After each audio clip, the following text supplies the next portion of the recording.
And thank you for joining us here for a Save Our Skies Camarillo community meeting. I am Lauren De La Torre, and I have been a resident of Old Town for 36 years. Here with me is Renee Hatcher, who's been a resident for 20 years. Looking back 4 years ago, there were just a couple larger jets, not cargo, not commercial, that flew over Old Town on their way to the Camarillo Airport just a few times each week. However, as you might have noticed, or you would have noticed, I'm sure you did as well, during the pandemic, private, corporate, and charter jets began to land in Camarillo Airport in increasing and alarming numbers. This is due to the increase of corporate, celebrity, fractional jet ownership. No doubt you've noticed the massive Cloud 9 hangar on the corner of Ventura Boulevard and Las Posas at the corner of the airport. Have you seen that? Yeah. Okay, can't miss it. It is a huge visual indication of how Camarillo Airport has changed the last few years. Save Our Skies Camarillo was founded back in November of 2022 after we met with the Camarillo Airport and we spoke to our city council about our concerns from our community about noise and pollution and what was happening at the airport. But neither group really listened to us and responded with any solutions. So we're so glad you're here. This is a time, you're here for this resident community meeting because people power is what is needed now. It's a critical point in our time as our small plane airport accommodates, as the airport puts it, an increasing amount of jet and turboprop flights. And to provide us tonight with some context, some information on how we got here and where we're going, we're fortunate to have Kyle Johnson here. He's a member of our group. He's an aerospace engineer and a founding member of Save Our Skies Camarillo, and he's going to present a PowerPoint.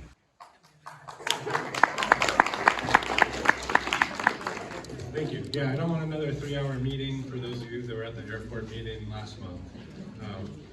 So yeah, as I said, we're Save Our Skies Camarillo, and on the cover of the slideshow here, I've got a picture of Sun Air jets, right? This is from their website. This is Camarillo Airport, right?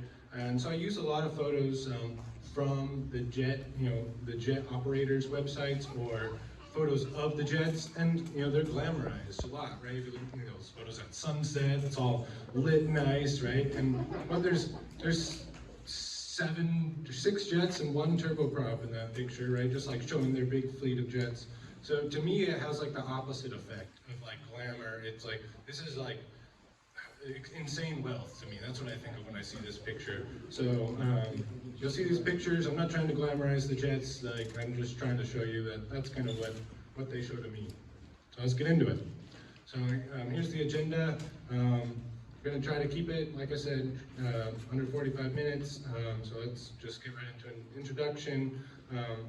As the lady said, we're Save Our Skies Camarillo, and we're just a group of citizens, right? And we're concerned about, where the airport's headed and the negative effects that's going to have on our community, right? And today we're having this meeting, we're trying to enlighten our neighbors, right? And we've been going to a lot of these meetings. I've been digging through the documents they've been sending us, and I just want to share, kind of what we've learned through this journey. And yeah, we've been going for over a year, and we're gaining more and more momentum. Okay, about me. Put this in there. I was like, why am I up here? Why am I the one that's telling you this stuff? So I live in Old Town, right? And I've noticed the jets. I've been my education here. I'm an aerospace engineer. I've got a PhD in aerospace engineering. I've really tried to dig into all the numbers they've been giving us. They've been overwhelming us with numbers and tables and presenting it very confusingly. And I've got a passion for that kind of stuff, right? I've got a passion for research and understanding, so I dug into it, and I also like teaching. In grad school I taught, so here I am. I'm trying to kind of share what I've learned. I've also have direct experience conducting acoustic testing on aircraft. So I do that with work, right? For myself, I make military drones, and we try to make sure they aren't heard, right? That defeats the whole purpose of them if they're heard, right? So that's kind of the experience I bring, and my statement down here I'm presenting to you today because I care about the future of Old Town and Camarillo, and how it affects my family and yours. So the goals for this meeting, I want you to leave today with a better understanding of what's going on at the airport, a better idea of what you can do to help, and a motivation to protect our wonderful community. All right, so how did we get here? So this slide was taken from the airport presentation that was given last month. I added Cloud9 on there at the very front, right? So that's when Cloud9 was approved, June 16, 2020, while we were all locking down and probably nobody attending the city council meetings, right? And then they were going to do a new master plan, and that kind of got rolled into this airport layout update. They've done 2 community meetings for the airport layout update. Those are on there. But we won't dwell on this too much. But that's kind of how we got to where we are. We had that master plan. They gave up on the master plan update for an airport layout plan update, and they've gotten pretty far through that process. So what is an airport layout plan update? The Airport Layout Plan Update, or ALP, it's often just called the ALP, but it's really an update to the plan of the airport, and it's essentially a grant proposal from the FAA. And Ventura County is basically seeking $80 million from the FAA. And the terms of this grant are really 20 years, and so the grant is being used to prepare the airport for the forecasted increase of aircraft over the next 20 years. And they did do a noise study. It's called a Part 150 is what it's called, and they did it in parallel to the ALP. And so through the noise study is how they did the forecasting.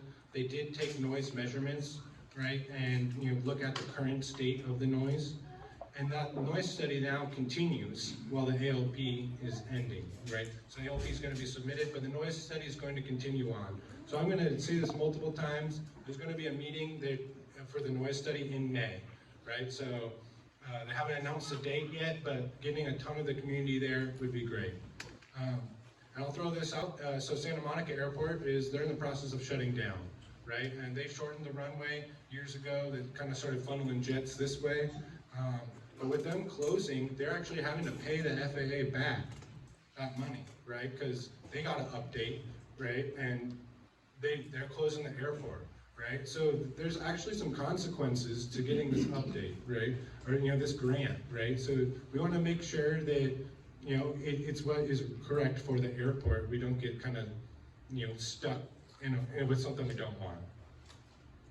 So here's again the slide from the airport showing the timeline of the ALP process, right? They started with the inventory, taking inventory of what airplanes are at the airport currently. Then they forecasted how that inventory is going to change, how the operations are going to increase. They did all the development of how the airport should change. They had, you can see, turn my laser on here. You can see they did a public outreach meeting in April, November, and that last one in February. So that was we are here, now we're in March. They're getting ready to submit this draft proposal. Once they submit the draft proposal, it'll be 30 days for public comment on the proposal. So that is the time to have your voice heard, right? Before that, you can contact your politicians. You can contact city and county with things that you think are wrong with it or should be changed.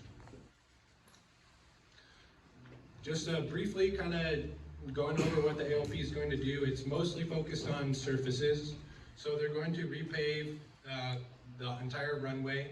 The runway is actually going to get a tiny bit shorter and a tiny bit narrower. They're not making the runway deeper, right? So the depth of the runway is a factor of how heavy planes can land. So they are, for the most part, trying to keep operations the same, and the airport length and width that they're submitting for, that's a standard by the FAA. And so they're submitting for that. They can go above and beyond that, but that's what the FAA is requiring them to submit for. Additionally, they're changing these taxiways or ramps, right? Right now they're high-speed corners, so they're all curved, but the FAA requires that they be right hand, right? They're angled, and so that I think it's a safety reason for the FAA. It's that you can't just roll onto the runway as easy. anyways, that's what they're doing for that. Additionally, they're going to include a couple new hangars, right? So here's Cloud 9 at the corner here. They're going to add some new hangars.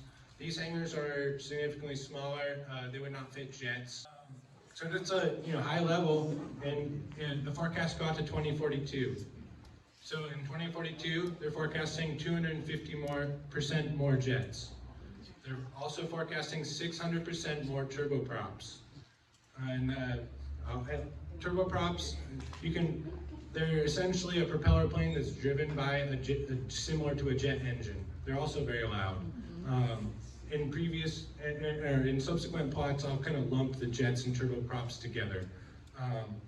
And so I lump them together as turbine operations. So that includes jets and turboprops. So they're showing 136 turbine operations per day in 2042, right? And an operation is either a landing or a takeoff. So if you want to know how many jets or turboprops would be landing over Old Town on an average day, it would be 66. Can I clarify something? Yes. You're talking about Old Town, and I understand a lot of people are much more versely affected. But I live up near Locker Park, and I feel exactly the same way you just said. Old Town isn't. Yeah, that's good insight. Yeah, it's going to affect the whole community of Camarillo. So here's one of the tables that the county put out, right? And I've been rather critical to the county of this table, and I'm not going to leave it up for long because I think it is super confusing. The first thing they do is they divide everything into local and itinerant operations. A local operation is when you take off and land at the same airport. So that's a lot of the propeller planes. They're just taking off, flying around. Maybe they're doing touch and goes. Itinerant, that's you're flying in from a different airport or you're leaving Camarillo and going to a different airport. We're mostly concerned here about the jets and turboprops. Those are mostly itinerant operations, right? They're leaving, we're coming to the airport. So if we look at these numbers here, just under 4,000 turboprop and 7,800 jets in 2022, and how those are bumped. These are yearly numbers, by the way. In 2042, they're turboprops going up to 25,000, almost 26,000, and jets up to 23,000. So here I've made my own charts, and I basically took that table, right? And let's forget about the propellers and propeller planes as much. Let's just focus on the turbine aircraft, because that's mostly the noise we're really concerned with, right? And I also, now lumping together the jet and turboprops to this turbine, right? And all turbine airplanes, that's this yellowish line here, right? So here's the total yearly operations. Let's boil it down to daily operations, right? And that's this yellow line increasing here. It's the sum of these two, the red and blue, and that's that number, the 136 I had on that first slide. And I'm divided in half to my daily landings. And then if I do multiples of 2022, so take what it is now, right, and divide all those numbers out, right, and that's where we get 4 times more turbine aircraft than we have today. Here's another chart from the city, just showing kind of the piston traffic. It's the piston planes that still dwarfs the jets, right? It's mostly a piston airport, right? But me myself, I like watching the propeller planes, right? And like those have been going since before most of us even lived here, right? It's this growth here that we're kind of concerned. We are concerned about. So how good is a forecast? Right? We're just guessing. And the county likes to point out the 1999 forecast they did when they did an ALP, or another Part 150, right? So that's this yellow line. This black line is the actual total number of operations, how it's evolved over the years. So you can see in 2018, that 1999 forecast was saying there's going to be 315,000 operations, and it was way off, right? The county has pointed this out in multiple of their meetings. They're like, oh yeah, a lot of times these are overly conservative forecasts, right? Look how bad this one was. What they don't point out is this 2011 master plan forecast, which was pretty much spot on, right? And it did a really good job. And then what's again not pointed out is this 2014 forecast is the least aggressive of the three, right? It's the lowest slope of all three of those as the growth of the airport. And I don't think that there's a chance that this forecast is going to be, it's definitely not going to be as high as this one, right? There's no chance of that, right? If anything, there's a chance it could be low, right? Like this forecast could be low. We could get more jets in its forecasting too, right? So this is what I'm saying, that there's a lot of information, and sometimes it's presented in a bit of a misleading manner, right? When they're only referencing this one being way off. This is our critical aircraft. This is the biggest aircraft that can land at Camarillo Airport. This aircraft is unchanged. The critical aircraft is unchanged from before and after the ALP update. But just to kind of spread awareness of this is how big of an airplane can land at Camarillo. To throw, I just looked it up the other day. It's $78 million new. I won't be getting one anytime soon. It can have 19 passengers. It has an 8,000-mile range, although the record flight from it was from Singapore to Tucson, Arizona at 9,600 miles. Right, it's a 15-hour plus flight. Gulfstream says, that with this jet, you'll be flying farther faster than any other jet.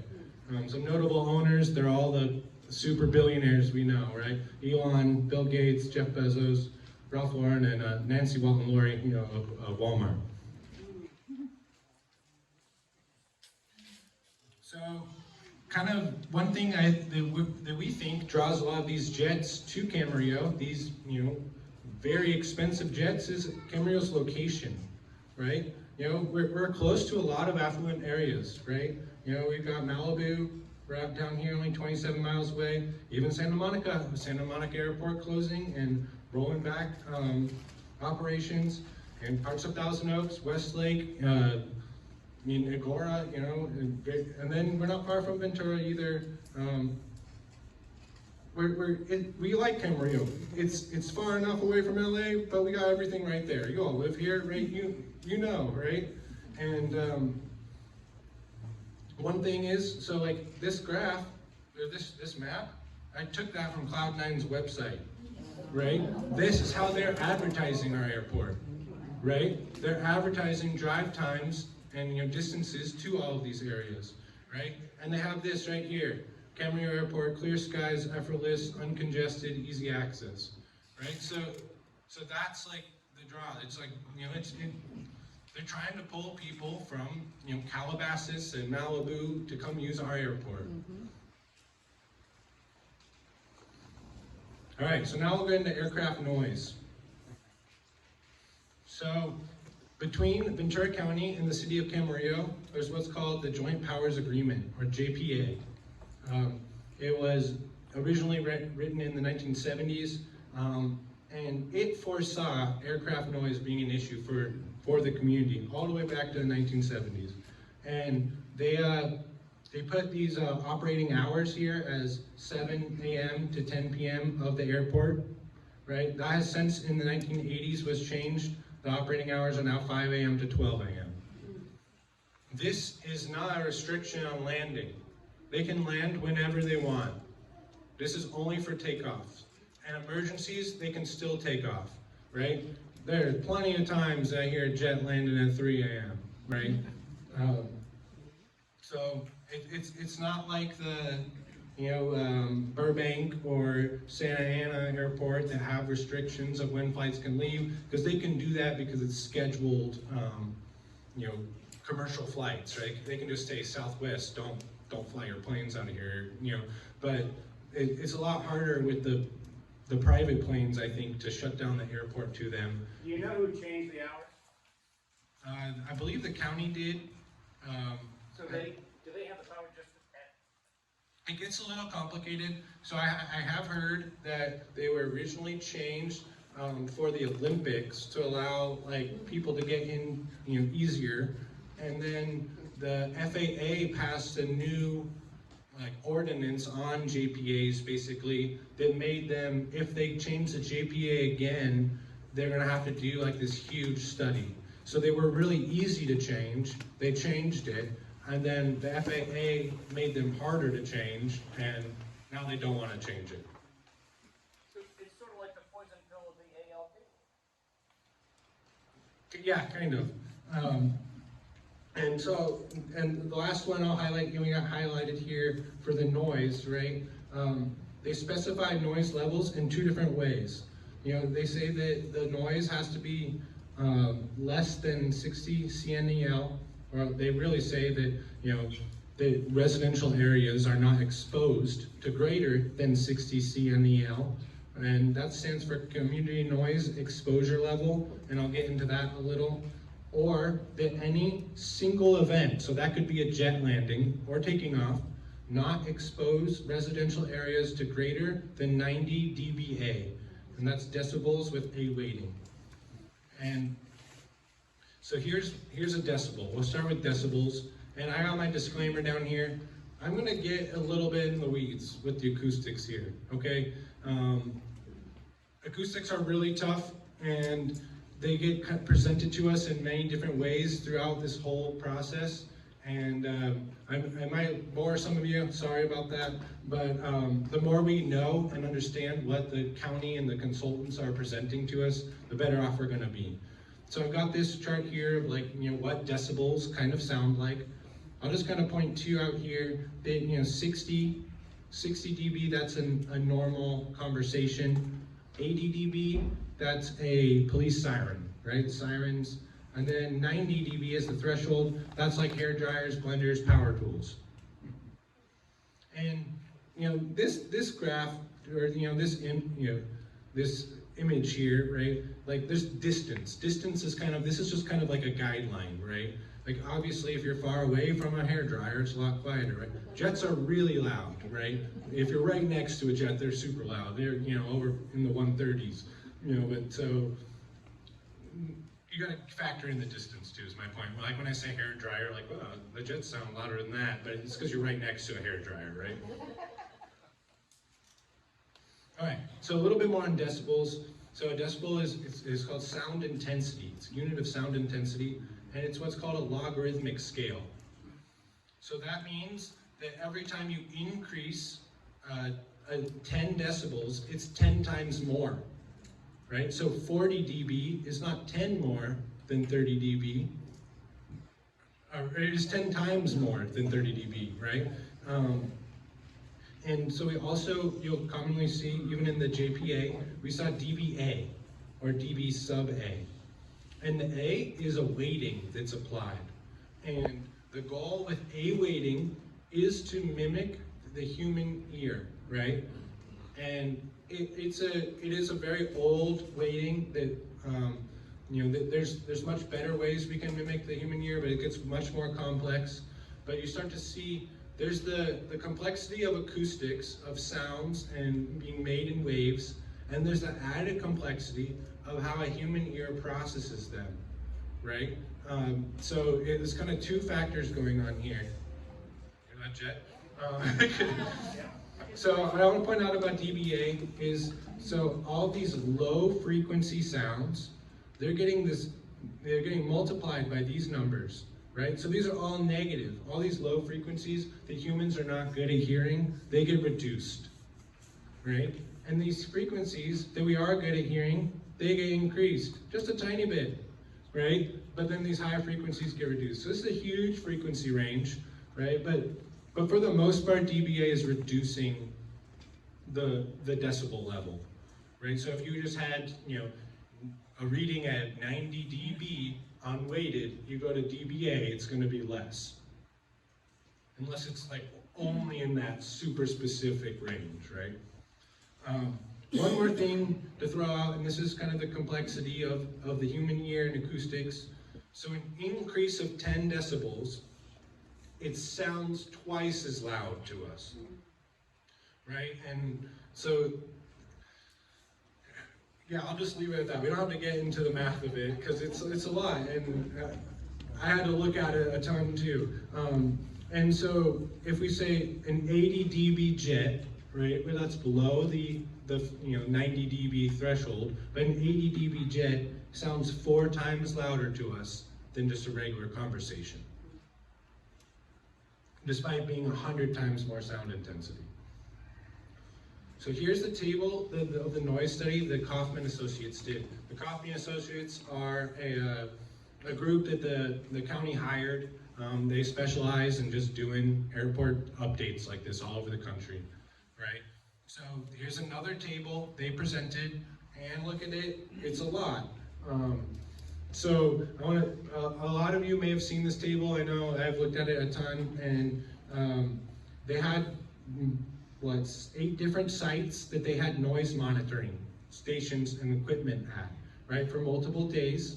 And then they recorded a bunch of events of aircraft, right? And then over here they tallied, there's one in Spanish Hills, Grandview, Carmen, that's City Hall, Grandview, and Cedar, that's the water tower, right? So they had them, there were 3 in Old Town, and then a couple out, there were a couple out throughout the rest of the city.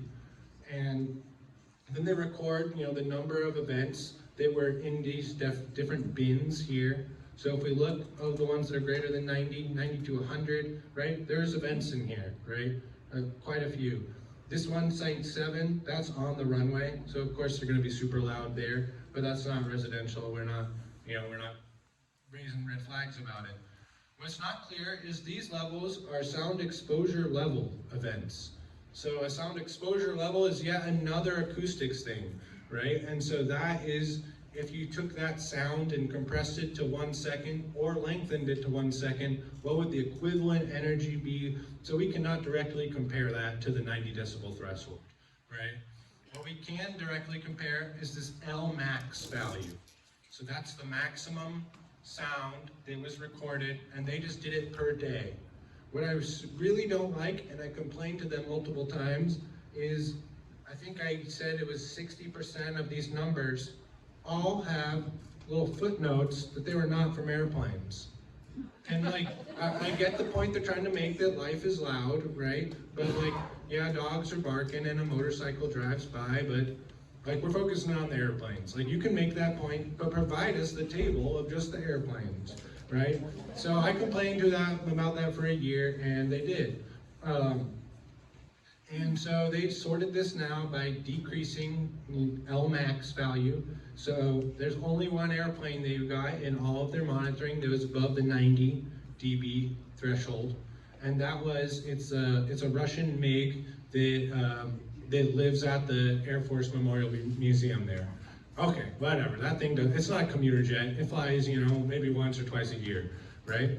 What I would like to point out though is there were 2 89.3 readings, right? And there was not a noise monitor in the mobile home estates off of Carmen, right, which is yet closer to the airport. So I would confidently say that it's gonna be over there, right? It would be over the 90 dB there. 89 is still really loud. And if we look, there's 19 that are over 80 dB, which is still really loud, right? So just that's their data. Let's also review what is a CNEL. So the CNEL, it's taken all of that sound over 24 hours, and it's basically averaging it. And so that's the average sound that a person's getting exposed to in a day, right? So it's an attempt to kind of quantify loud sounds and frequent sounds. So if you've got tons of jets flying over, and they're all loud, this number's gonna be big, right? And that's why, the threshold from the JPA was 60, right? So it gets averaged down by all the quiet times, but it's still, a set threshold. They do apply a 5 decibel penalty for any airport activity between 7 and 10 p.m. When people are eating dinner, it's more bothersome, right? Then they also apply a 10 decibel penalty between 10 p.m. and 7 a.m. So that's really 10 times the sound, right? So I'm glad they did that. I also suggested to the county that maybe the private jets landing fees reflect that that, multiplier as well, right? So yeah, it's a decent attempt to kind of account for what it's like to live, by the airport. And this is what the FAA is requiring them to measure. So here's what they measured, right? So here's the map of Camarillo. You can see all the little noise monitors, right, throughout the city. I did zoom in on the Old Town ones, just because they are the loudest in the airport. These little call-outs here, they've got two numbers. That's the number they measured with the noise monitor, and the number below it is the number that their model predicted. So the FAA doesn't require them to actually do any noise monitoring. The FAA has a model, a computer model, and they load in all of the aircraft they're landing. They have sound profiles for every aircraft, and then they just basically model what that sound exposure, the community noise level is. And they're pretty close. Most of them, the model is greater, right? Some of them it's a little less, right? But still, it's not over the JPA limits, right? So just kind of in summary of the CNEL results, right? From the FAA and the JPA, it looks good, right? However, and CNEL is the only thing the FAA really cares about for communities.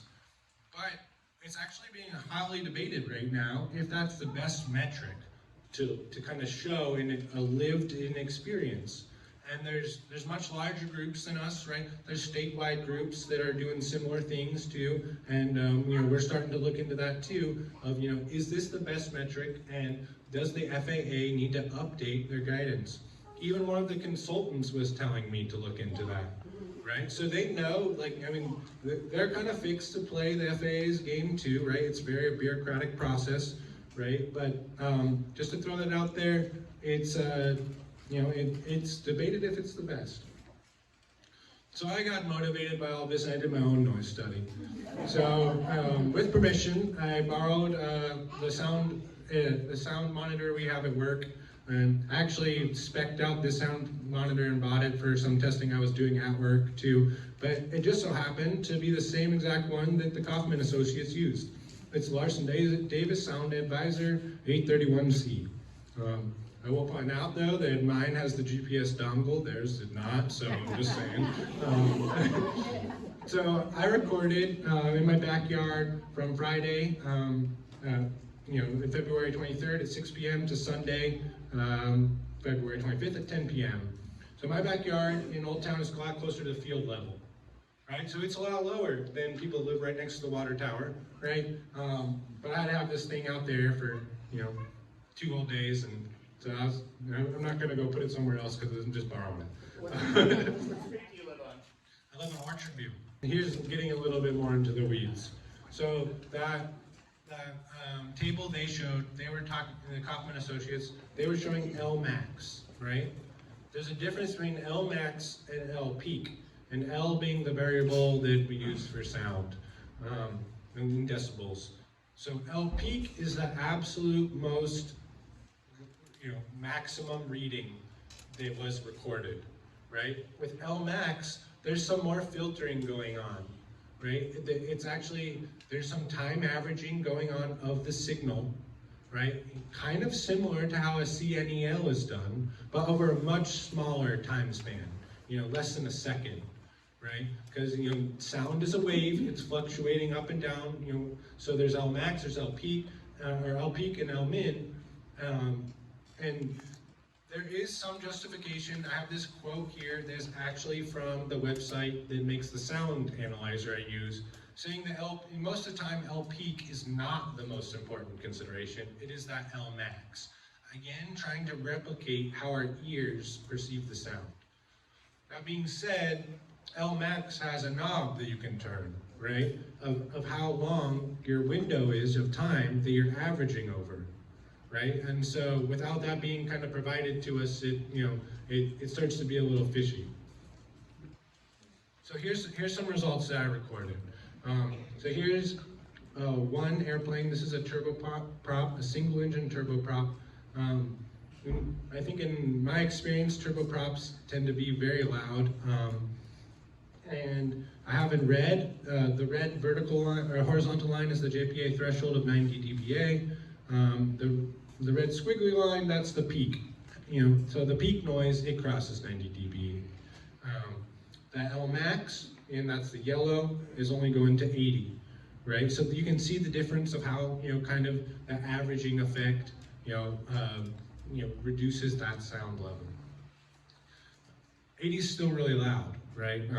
It's not enough to, point fingers and be like, like you said you weren't going to do this, but it's still enough for us to all be here upset about it. This airplane also registered in Chandler, Arizona. One of the things, I try to point out a couple of where these airplanes are coming from, because the county has also told us that, it's serving our local community, right? And again, let's take out the prop planes. I believe that more, right? But not these jets. As I told the city council, if I could afford a private jet, I wouldn't live in Camarillo, and I like Camarillo, right? And it's like I would, that's a lot of money, right? We had it up there. So this is going to be a little loud. I recorded the audio too of this event. All right. So the green line is going to show us like where the sound is. Comes over. I'll add to this is almost 6 p.m. on a Sunday.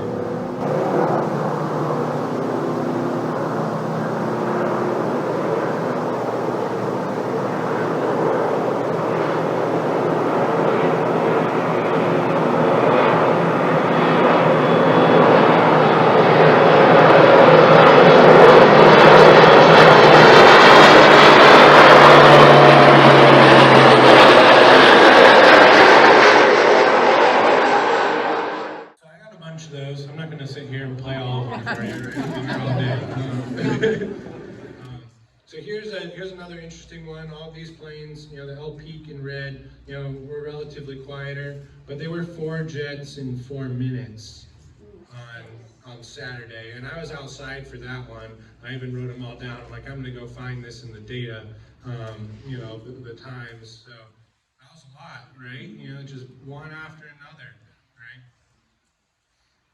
So here's some kind of overall statistics from my noise study, right? So I had 40 jets, all louder than 80 decibels, and I started too late on Friday, and I was really hopeful Friday. Friday evenings are usually a lot, but it was a really slow Friday.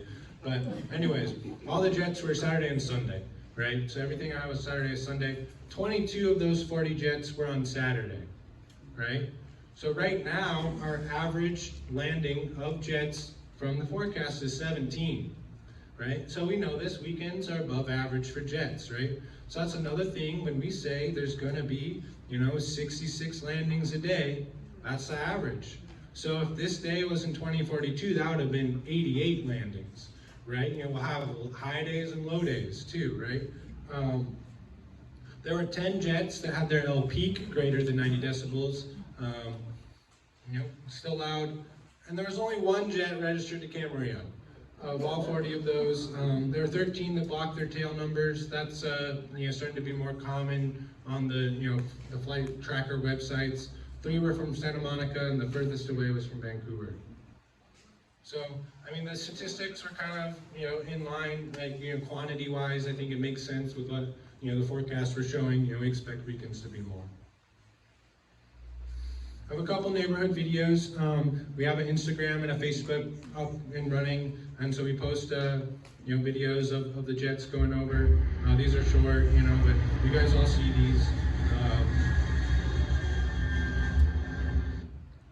So feel free to follow Our Skies Camarillo on Instagram, Facebook. You can send your videos. We'll post them to you, and you can also send those to the council too. So look how close that looks to the water tower, It's like, one more.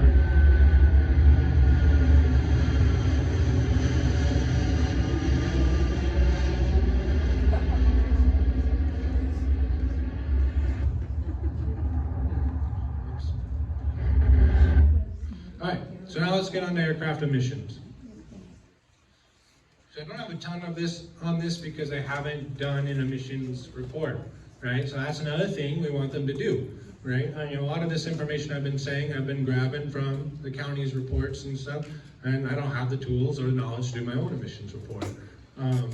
But so this is some excerpts from a news article. I think it was, I don't know if it was originally Yahoo News, but it was posted all over. But private jets are making up 1 out of every 6 flights handled by the FAA. And yet they contribute just 2% of the taxes, that make up the funds for the FAA.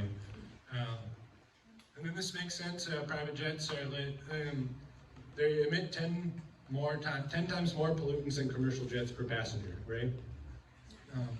So I mean, it's the ultra wealthy, right? They're flying private jets and they're costing people, with not paying them their taxes to FAA, and also with the pollutants they're dropping all over us. There's a study from NIH, the National Library of Medicine, showing that jet emissions contain nanoparticles that can be hazardous to breathe. You don't expect jet emissions to be good to breathe, right?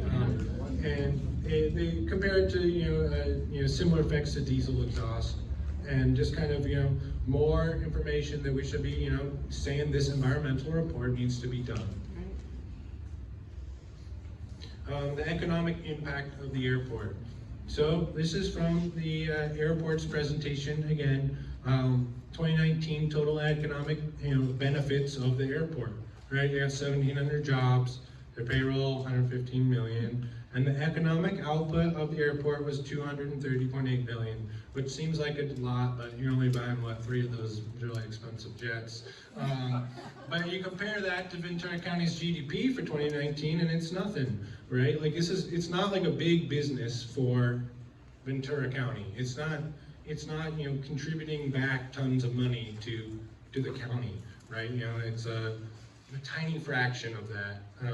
Also, all revenues from the airport go to the county.